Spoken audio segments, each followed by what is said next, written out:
Bonjour chers élèves, aujourd'hui je vous présente la leçon d'énergie électrique.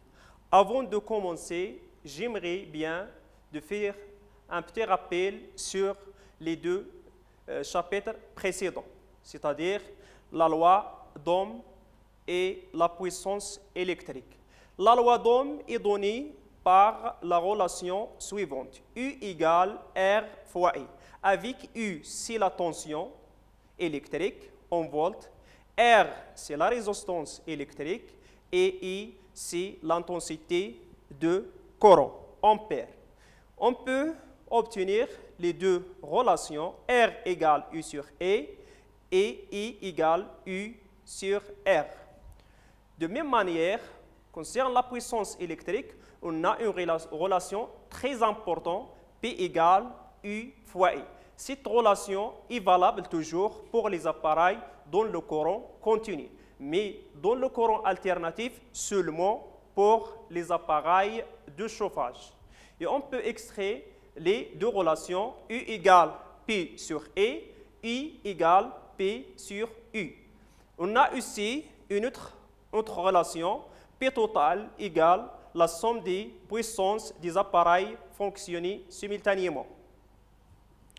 À partir de la loi d'Ohm et la relation de la puissance électrique, on peut obtenir une relation très importante, P égale R fois E au carré, avec cette relation valable pour l'appareil de chauffage.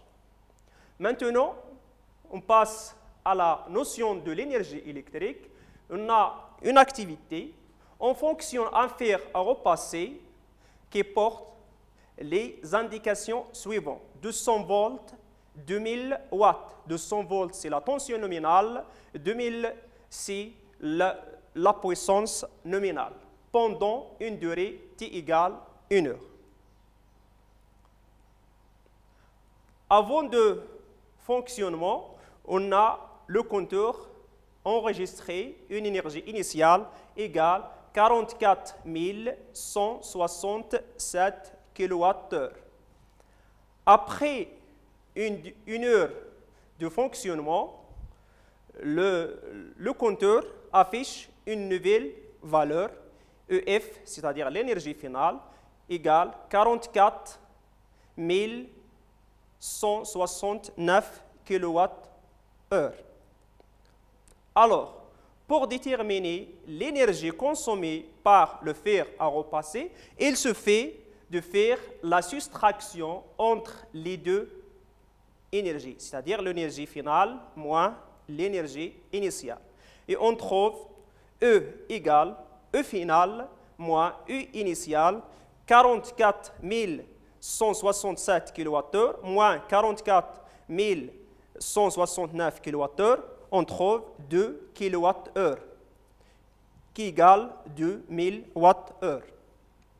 D'autre part, d'une part, si on fait le produit de la puissance nominale par la durée de fonctionnement, on trouve le même résultat, c'est-à-dire le produit PT égale 2000 Wh. D'où on obtient une relation entre qui est liée l'énergie consommée et la puissance consommée. C'est E égale P fois T. Donc, la définition d'énergie électrique. L'énergie électrique, notez E, c'est-à-dire le symbole d'énergie électrique, c'est E, se mesure à l'aide du compteur électrique, c'est-à-dire l'appareil de mesure ou bien l'instrument de mesure de l'énergie électrique, c'est le compteur électrique. Son unité pratique, unité usuelle, est le wattheure, symbolisé par WH. Et son unité internationale, c'est-à-dire l'unité légale, c'est le joule, notez G. L'énergie électrique s'exprime par la relation suivante. E égale P fois T. Avec E, c'est l'énergie consommée, c'est-à-dire l'énergie électrique consommée en joule, le système international, c'est-à-dire le joule. La puissance P, c'est la puissance électrique consommée en watts, symbolisé par W. Et T, c'est la durée de fonctionnement en secondes. C'est la première relation Troisièmement, les unités de l'énergie électrique. L'énergie E est en joules lorsque la puissance P est en watts et la durée T en secondes. C'est-à-dire, pour exprimer l'énergie électrique en joules, il faut que la puissance exprimée en watts était en secondes, c'est-à-dire la durée en secondes. Autrement dit, joule égale watt fois seconde. On peut utiliser parmi les multiplications de joule, kilojoule avec 1 kJ égale 1000 joules. L'énergie E est en wattheure, WH, lorsque la puissance P est en watts et la durée T en heures. C'est-à-dire, si on a l'énergie exprimée en watts, dans ce cas-là, la puissance doit être en watts et la durée en heures. On a 1 kWh égale 1000 Wh. Maintenant, on va extraire la relation entre le joule, c'est-à-dire l'unité internationale, et l'unité pratique Watt-heure, WH. On a 1 Wh égale 1 watt fois 1 heure, égale, on sait que 1 heure, c'est 3500 secondes, on trouve 1 Wh égale 3500 joules, c'est-à-dire la relation qui est liée entre 10 unités, le Wh et le joule. Et on a le schéma suivant, c'est-à-dire si on a une valeur en Wh, on va convertir en joule, il suffit de multiplier par 3500. Et inversement, si on a en joule, il suffit de diviser par 3500 et on trouve l'énergie en Wh. Deuxièmement, l'énergie consommée par un appareil de chauffage. Un appareil de chauffage, c'est un appareil qui transforme l'énergie électrique en énergie thermique parce qu'il est caractérisé par une résistance électrique. Alors, on a E égale P fois T, c'est la première relation. La puissance consommée par un appareil de chauffage, P égale U fois E, c'est la deuxième relation. À partir de la relation 1 et la relation 2, si on remplace l'expression de la puissance dans la relation 1, on trouve une nouvelle relation, c'est la relation 3, c'est-à-dire E égale U fois E fois T. Et on a d'après la loi d'Ohm, U égale R fois E, c'est la relation de 4. Si on remplace l'expression du U, c'est-à-dire R fois E, dans la relation 3, on remplace U par son expression, on trouve une nouvelle relation, U égale R fois E fois E fois T, c'est-à-dire R égale E au carré fois T. C'est la relation 5, c'est-à-dire l'énergie consommée par un appareil de chauffage. En joules, s'exprime, c'est l'unité internationale.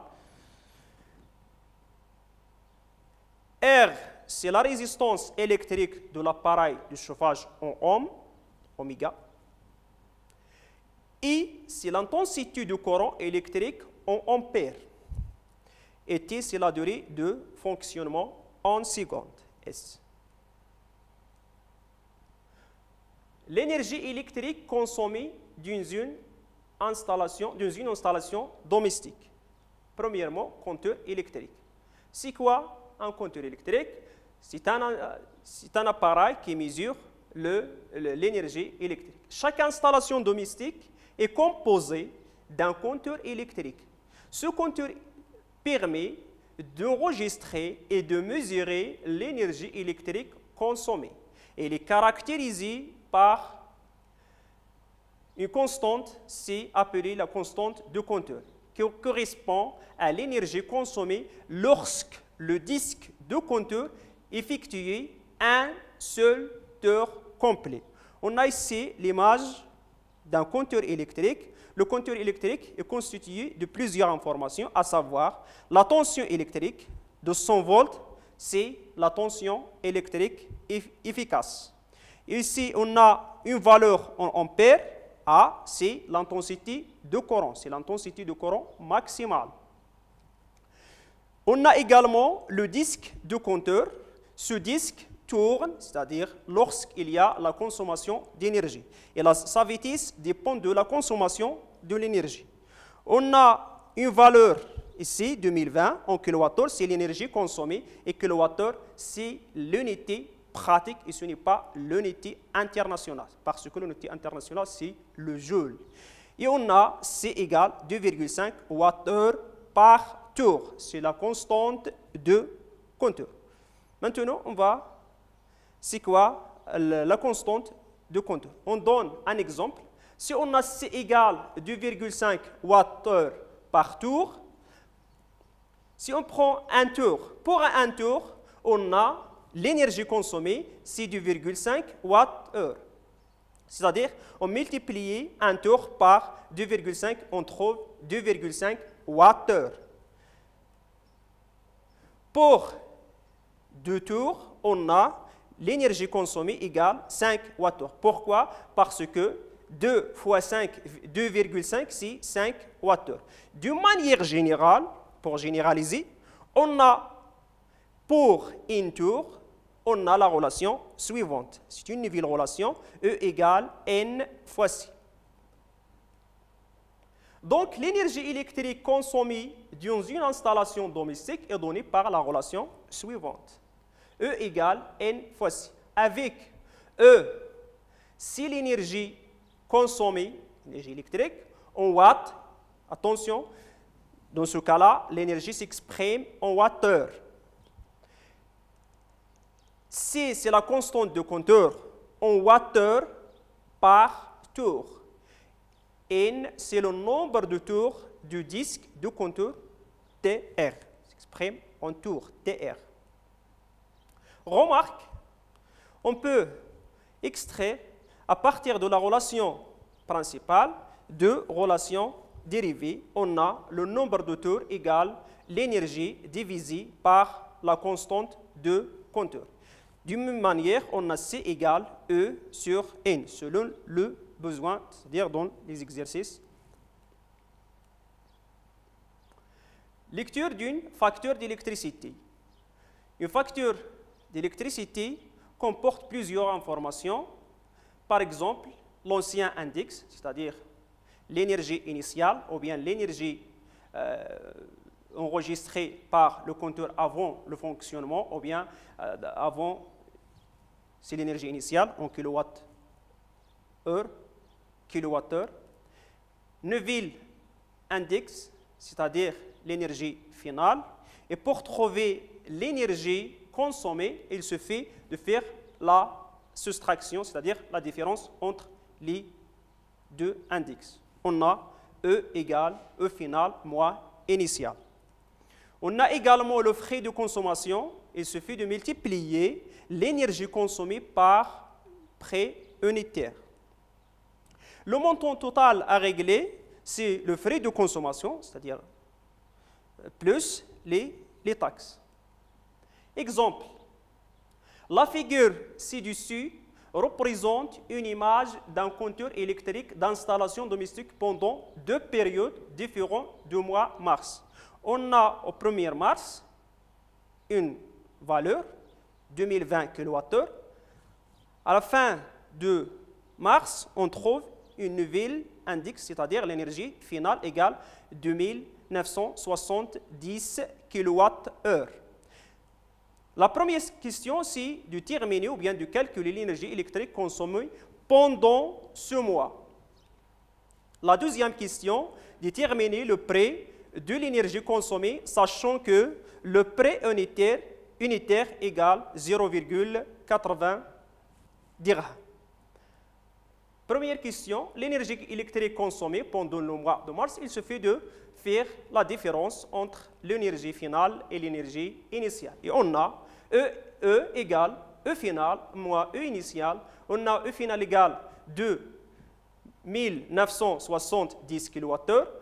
Énergie initiale égale 2020 kWh. On trouve 950 kWh. C'est l'énergie consommée pendant le mois de mars.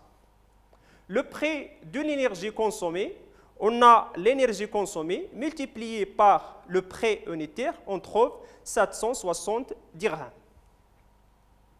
Maintenant, on passe à l'exercice d'application numéro 1. On fait fonctionner un fer à repasser de puissance nominale P égale 1 kW. C'est-à-dire 1 kW, c'est 1000 watts, à l'aide d'une prise de courant domestique 2020, c'est-à-dire le courant alternatif, pendant une demi-heure, 0,5, c'est 30 minutes. Calculé en wattheure, WH, puis en joule, G, la valeur de l'énergie consommée par le fer à repasser. La question 2, pendant cette demi-heure, c'est-à-dire dans cette période, le disque de compteur a effectué 125 tours. Déduire la constante de compteur C. Solution. La première question. L'énergie consommée par le fer à repasser, on a E égale P fois T. Application numérique. On a la puissance nominale égale 1 kW plutôt. Et la durée de fonctionnement, c'est 0,5 heures. On fait le produit, on trouve 500 Wh. C'est l'énergie en Wh.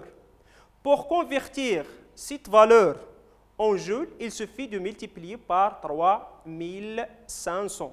Et on trouve 1 800 000 joules, c'est-à-dire 1,8 fois 10 à la puissance 6 joules.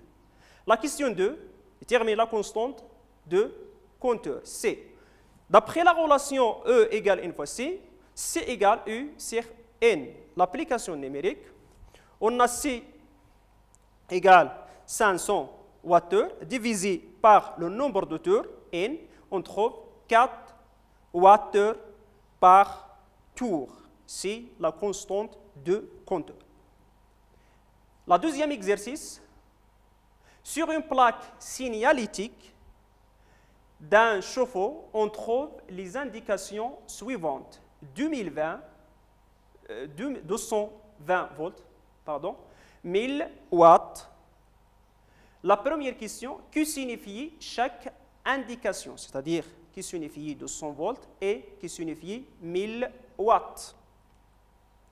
Calculer en secondes la durée de fonctionnement, c'est-à-dire T de chauffe-eau, sachant qu'il a consommé 250 Wh comme énergie. Solution. Première question. 220, c'est la tension nominale de chauffe-eau. 1000 watts, c'est la puissance nominale de chauffe-eau. La deuxième question, on a, pour déterminer la durée de fonctionnement, on applique la relation suivante. E égale P fois T. Alors, T égale U sur P, l'application numérique, on a l'énergie égale 250 Wh, divisé par la puissance nominale 1000 watts, on trouve 0,25 heures. Pour convertir l'heure en secondes, on multiplie par 3500 et on trouve 900 secondes. Et merci pour votre attention.